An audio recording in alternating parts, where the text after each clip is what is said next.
Alors c'est pas parce que c'est le mois d'août qu'on travaille pas à Caradisiac. Soël, bonjour. Bonjour, salut à tous. Pour pas que tu sois dépaysé, je t'ai amené une mini Ferrari. C'est une Alfa Romeo 4C. Ça t'intéresse déjà esthétiquement? Magnifique. Ça te parle? Superbe, moi j'ai une réussite esthétiquement. Alors, fiche technique, un 4 cylindres 1750 cm3 turbo qui développe 240 chevaux et 350 Nm. Jusque-là, ouais.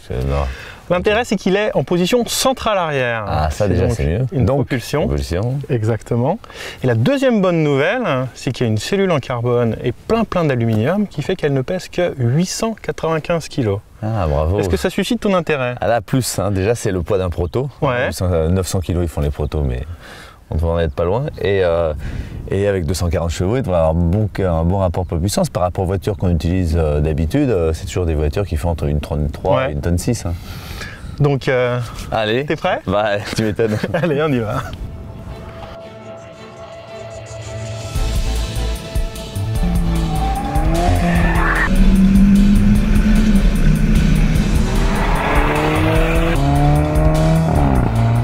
Bienvenue à bord de l'Alfa 4C.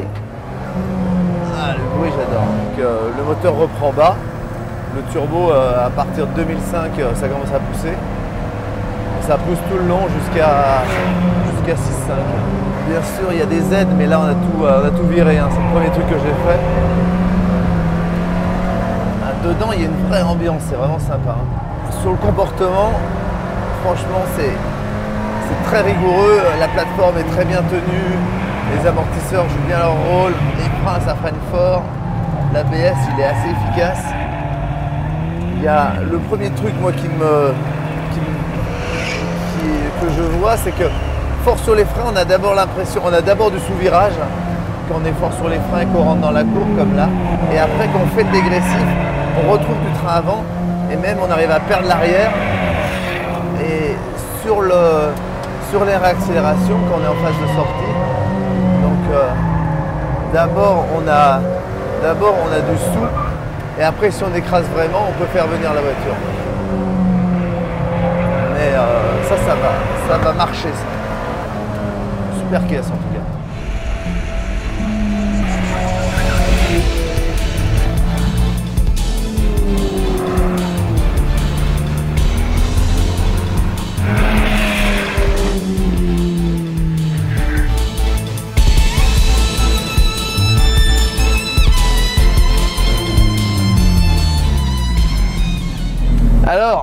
Alors c'est bien comme auto.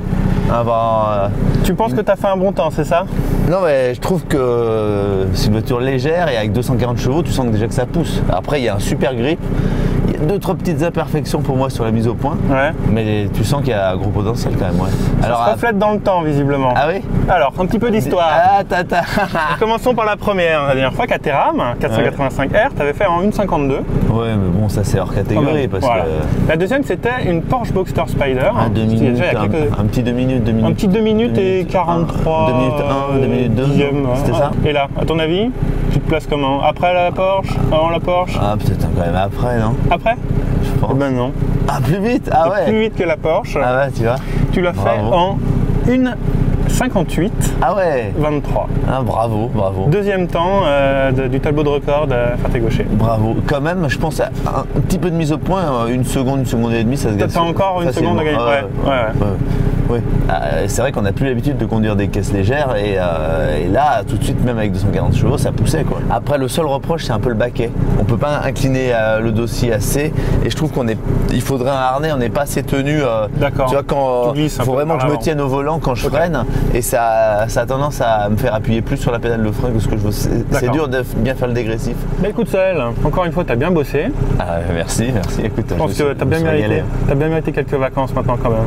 Hein? Eh ben, avec plaisir. Bonnes vacances à toi? Ben, merci. Et j'ai une petite nouvelle pour vous, je garde la voiture. Ah mais non, arrête.